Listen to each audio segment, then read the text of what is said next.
Hi hello ನಮಸ್ತೆ. ಎಲ್ಲರೂ ಹೇಗಿದ್ದೀರಾ? ಎಲ್ಲರೂ ಚೆನ್ನಾಗಿದ್ದೀರಾ ಅಂತ ಭಾವಿಸ್ತಾ ಇವತ್ತಿನ ಲಾಗ್ನ ಶುರು ಮಾಡೋಣ. ಇವತ್ತಿನ ಲಾಗಲ್ಲಿ ನಾನು ನನ್ನ ಕಝಿನ್ ಮದುವೆ ಇತ್ತು. ಸೊ ಕಝಿನ್ ಮಗಳು ಮದುವೆ ಅಂತಲೇ ಹೇಳ್ಬೋದು. ಸೊ ಆ ಮದುವೆಗೆ ನಾನು ಮತ್ತು ಉಲ್ಲಾಸು ಚೀಕು ಆಟೋಲಿ ಹೊರಟ್ವಿ. ಬೆಂಗಳೂರು ವೆದರ್ ಅಂತೂ ತುಂಬಾ ಕೂಲ್ ಅಂತಲೇ ಹೇಳ್ಬೋದು. ಇದು ಎಷ್ಟೊತ್ತಿಗೆಪ್ಪ ಅಂತ ಹೇಳಿದ್ರೆ 12 ಗಂಟೆ ನಾನು ಮನೆ ಬಿಟ್ಟಾಗ 12 ಗಂಟೆಗೇ ಎಷ್ಟು ಕೋಲ್ಡ್ ವೆದರು ಅಂತೀರಾ. ಆಟೋಲಿ ಹೋಗಿ ಕಿವಿಯೆಲ್ಲ ತಣ್ಣಗಾಗಿ ಕಿವಿ ಕೆರ್ತಾ ಮೂಗು ಕೆರ್ತಾ ನೆಗಡಿ ಅಂತ ಶುರು ಆಯಿತು ಅಂತಲೇ ಹೇಳ್ಬೋದು. ಇನ್ನು ಬೆಂಗಳೂರು ಟ್ರಾಫಿಕ್ಕು ಏನೇ ಕೊಳ್ಳಿರಲಿ ಎಷ್ಟೇ ಬಿಸಿಲಿರಲಿ ಟ್ರಾಫಿಕ್ ಅಂತೂ ಇದ್ದೇ ಇರುತ್ತೆ. ಅದು ಮಧ್ಯಾಹ್ನ ಆಗಿರ್ಬೋದು ಅಥವಾ ಬೆಳಗ್ಗೆ ಆಗಿರ್ಬೋದು.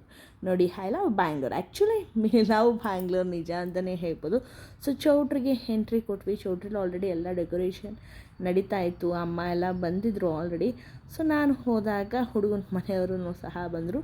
ಅದೇ ಟೈಮ್ಗೆ ಹೋಗಿದ್ದರಿಂದ ಎಲ್ಲರೂ ಸಹ ಆರತಿ ಮಾಡಿ ಹುಡುಗನ ವೆಲ್ಕಮ್ ಮಾಡಿ ಆಯಿತು. ಸೊ ಇದೆಲ್ಲ ಆದಮೇಲೆ ಒಬ್ಬೊಬ್ಬರ ಕಡೆ ಒಂದೊಂದು ರೀತಿಯಾದಂಥ ಶಾಸ್ತ್ರ ಸಂಪ್ರದಾಯಗಳಿರುತ್ತೆ.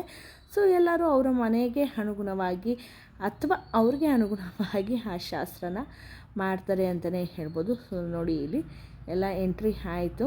ಸೊ ಎಂಟ್ರಿ ಆದಮೇಲೆ ಇಲ್ಲಿ ಆ ಒಂದು ಶಾಸ್ತ್ರನ ಮುಗಿಸಿದ ಮೇಲೆ ಆ ಹುಡುಗನಿಗೆ ದೃಷ್ಟಿ ತೆಗೆದು ಎಂಟ್ರಿನ ಕೊಡಿಸ್ಕೋತೀವಿ ಅಂತಲೇ ಹೇಳ್ಬೋದು. ಸೊ ಎಲ್ಲ ರೀತಿಯಾದಂಥ ಕ್ಲಿಪ್ಪಿಂಗ್ ಇರುತ್ತೆ. ಯಾರೂ ಸಹ ಯಾವುದೇ ರೀತಿಯಾದಂತಹ ಏನಾದರೂ ಕ್ಲಿಪ್ಪಿಂಗ್ನ ಮಿಸ್ ಮಾಡಬೇಡಿ. ನಾನು ನೋಡಿ ತಲೆನೂ ಬಾಚಿಲ್ಲ, ಅಷ್ಟು ಅರ್ಜೆಂಟಲ್ಲಿ ಹೋಗಿದ್ದೆ ನಾನು. ಲೇಟಾಯಿತು ಅಂತ. ಸೊ ಚೀಕೋಗಿ ಇಟ್ಕೊಂಡಂತೂ ನಾನು ರೆಡಿಯಾಗಿ ಹೋದರೆ ನಿಜವಾಗ್ಲೂ ಯಾವುದೇ ಫಂಕ್ಷನ್ಗೆ, ಅದಕ್ಕೆ ನಾನು ನಾಳೆ ಫಂಕ್ಷನ್ ಇದೆ ಅಂದರೆ ಇವತ್ತು ಅಮ್ಮನ ಮನೆಗೆ ಹೊಟ್ಟೋಗ್ಬಿಡೋದು, ಆರಾಮಾಗಿ ರೆಡಿಯಾಗಿ ಹೋಗ್ಬೋದು ಅಂತ. ಅಲ್ಲಿಂದನೇ ಹೋಗ್ತೀನಿ ನಾನು, ನಮ್ಮ ಮನೆಯಿಂದನೇ ಫಂಕ್ಷನ್ಗೆ ಹೋಗ್ತೀನಿ ಅಂದರೆ ಆ ಫಂಕ್ಷನ್ ಅರ್ಧನೂ ಮುಗ್ದೋಗ್ಬಿಟ್ಟಿರುತ್ತೆ ಅಂತಲೇ ಹೇಳ್ಬೋದು. ಸೊ ನೋಡಿ ಹೀಗಿತ್ತು. ಸೊ ಹುಡುಗಂಗೆಲ್ಲ ಎಂಟ್ರಿ ಕೊಟ್ಟ ಮೇಲೆ ಊಟಕ್ಕೆ ಕೂತ್ಕೊಂಡ್ವಿ. ಮಧ್ಯಾಹ್ನದ ಊಟ ಅಂತಲೇ ಹೇಳ್ಬೋದು. ಇವರು ನನ್ನ ಕಝಿನವರ ಹಸ್ಬೆಂಡ್, ಅಂದರೆ ದೊಡ್ಡಮ್ಮನ ಮಗಳ ಗಂಡ, ಅಂದರೆ ಭಾವ ಆಗಬೇಕು. ಸೊ ಕ್ಲೋಸಾಗಿ ಮಾತಾಡ್ಕೊಂಡು ಊಟ ಮಾಡ್ಕೊಂಡಿದ್ವಿ. ಅದೇ ಹೇಳಿದೆ, ಈ ಮಕ್ಳ ಕೈಯಲ್ಲಿ ಆಗಲ್ಲ ಭಾವ, ನನಗೆ ಈ ಚೀಕು ಕೈಯಲ್ಲಿ ಆಗ್ತಿಲ್ಲ ನನಗೆ ಅಂತ. ಅವ್ರು ಅದೆಲ್ಲ ಕಾಮನ್ ಬಿಡಮ್ಮ ಅಂತ ಹೇಳ್ತಾಯಿದ್ರು. ಸೊ ನೋಡಿ ನನ್ನ ಕಝಿನು ನಾವು ಎಲ್ಲ ಕೂತ್ಕೊಂಡು ಊಟ ಮಾಡೋಕ್ಕೆ ಕೂತಿದ್ವಿ. ಸೊ ಇದು ಮಧ್ಯಾಹ್ನದ ಊಟ ಅಂತಲೇ ಹೇಳ್ಬೋದು.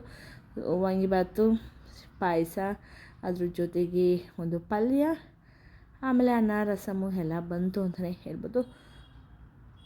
ಇದು ಮಧ್ಯಾಹ್ನದ ಊಟ ಸಿಂಪಲಾಗಿ ಇತ್ತು, ತುಂಬ ಟೇಸ್ಟಿಯಾಗಿತ್ತು ಅಂತಲೇ ಹೇಳ್ಬೋದು. ಸೊ ನೋಡಿ ನಮ್ಮ ಅಕ್ಕ, ಅಂದರೆ ಇವ್ರ ಮಗಳದೇ ಮದುವೆ, ಬಂದು ಎಲ್ಲರ ಹತ್ರ ಕೈ ತುತ್ತು ತೊಗೊಂಡ್ರು. ಪಾಪ ಅದು ಏನು ಅನ್ನಿಸ್ತೋ ಏನೋ ಗೊತ್ತಿಲ್ಲ, ಪ್ರತಿಯೊಬ್ಬರ ಹತ್ರನೂ ಸಹ ಆ ಕೈ ತುತ್ತನ್ನ ತೊಗೊಂಡ್ರು. ಅದೇ ಯಾಕೆ ಆ ಫೀಲಿಂಗ್ ಬಂತು ಅನ್ನೋದು ನಿಜ ಗೊತ್ತಿಲ್ಲ. ಕೆಲವರು ಇರ್ತಾರೆ ಆ ರೀತಿ ಭಾವಿಸೋರು ಅಂತ. ಸೊ ಎಲ್ಲ ಒಂದು ರೀತಿ ಎಮೋಷ್ನಲ್ ಅಂತಲೇ ಹೇಳ್ಬೋದು. ಯಾವುದೇ ರೀತಿಯಾದಂಥ ಡ್ರಾಮೆಸ್ಟಿಕ್ ಅಂತೂ ಅಲ್ಲ, ಎಮೋಷ್ನಲ್ ಅಂತಲೇ ಹೇಳ್ಬೋದು. ಸ್ವಲ್ಪ ಫೀಲ್ ಆಯಿತು, ಯಾಕೆ ಇರ್ಬೋದು ಅಂತ. ಸೊ ಪ್ರತಿಯೊಬ್ಬರು ಊಟ ಕೂತಿದ್ರಲ್ಲ, ಎಲ್ಲರ ಹತ್ರನೂ ಸಹ ಅವ್ರು ಹಾಗೆ ಕೈ ತುತ್ತನ್ನ ತೊಗೊಂಡ್ರು. ಇವರ ಮಗಳ ಮದುವೆನೇ ಈ ಒಂದು ಮದುವೆ ಅಂತಲೇ ಹೇಳ್ಬೋದು. ಮೊದಲಿಗೆ ಬಾಯಲ್ಲಿರೋದು ಫಸ್ಟ್ ತಿನ್ನಿ ಅಕ್ಕ ಅಂತ ಹೇಳಿ, ಸೊ ಅವರು ಬಾಯಲ್ಲಿರೋದನ್ನು ಖಾಲಿ ಮಾಡಾದ್ಮೇಲೆ ನೆಕ್ಸ್ಟು ಕೈ ತುತ್ತನ್ನ ನಾನು ಕೊಟ್ಟೆ ಅಂತಲೇ ಹೇಳ್ತೀನಿ. ಸೊ ಏನಪ್ಪ ಅಂತ ಹೇಳಿದ್ರೆ ಇದು ಮಧ್ಯಾಹ್ನದ ಊಟ ಅಂತಲೇ ಹೇಳೋದಲ್ಲ. ಈಗ ಊಟ ಆಯಿತು, ಕಝಿನ್ಸು ಎಲ್ಲ ಊಟ ಮಾಡಿದ್ವಿ. ಏನೇನಿದ್ರು ರೆಡಿ ಆಗಬೇಕು, ಸಂಜೆ ರಿಸೆಪ್ಷನ್ಗೆ ಶಾಸ್ತ್ರ ಸಂಪ್ರದಾಯ ಎಲ್ಲ ಇರುತ್ತೆ. ಇನ್ನು ಪ್ರತಿಯೊಬ್ಬರೂ ಸಹ ವಿಡಿಯೋ ಗೊತ್ತೇ ಇದೆ ಏನೆಲ್ಲ ಮದುವೆ ಶಾಸ್ತ್ರಗಳಿರುತ್ತೆ ಅಂತ. ಸೊ ಆ ಒಂದು ಕ್ಲಿಪ್ಪಿಂಗ್ ಇದು. ಸೊ ಈ ಚೌಟ್ರಿನೇ ನಮ್ಮ ಚೀಕುದಾಗೋಗಿತ್ತು. ಎಲ್ಲಿ ನೋಡಿದ್ರು ಆ ಚೀಕು, ಆ ಮಕ್ಕಳ ಆಟ ಆಡೋದು ನೋಡಿ ನೀವೇ ನೋಡ್ಬೋದು. ಪ್ರತಿಯೊಂದು ಕಡೆನೂ ಈ ನನ್ನ ಮಕ್ಕಳದೇ ಗಲಾಟೆ. ಅವ್ನಿಗೆ ಹಿಡಿಯೋದು, ನಾನು ಫೋನೇ ಆನ್ ಮಾಡಿ ಇಟ್ಬಿಟ್ಟಿದೆ ಅಂತಲೇ ಹೇಳೋದು. ಎಲ್ಲಿ ಹೋಗ್ತಾರೆ ನೋಡೋದು, ಎಷ್ಟು ಒಂದು ಪಾಪ ಚೀಕೂನು ನೋಡ್ಕೋತಾನೆ. ಸೊ ಸ್ವಲ್ಪ ಶಾಸ್ತ್ರ ಅದು ಇದು ಎಲ್ಲ ಆದಮೇಲೆ ಇದು ಸಂಜೆ ಸ್ನ್ಯಾಕ್ಸ್ ಟೈಮು. ಸೊ ಸ್ನ್ಯಾಕ್ಸೂ ಸಹ ಆಲೂ ಬೋಂಡ, ಚಟ್ನಿ, ಕಾಫಿ, ಟೀ ಎಲ್ಲ ಇತ್ತು. ಸೊ ಎಲ್ಲರೂ ಸಹ ಸ್ನ್ಯಾಕ್ಸ್ನ ತಿಂದು ನಾವು ಕೆಲವೊಂದು ಫೋಟೋನ ಹಿಡ್ಕೊಂಡು ರಿಸೆಪ್ಷನ್ಗೆ ರೆಡಿ ಹಾಕಿ ನಮ್ಮ ರೂಮ್ಗೆ ಹೋದ್ವಿ.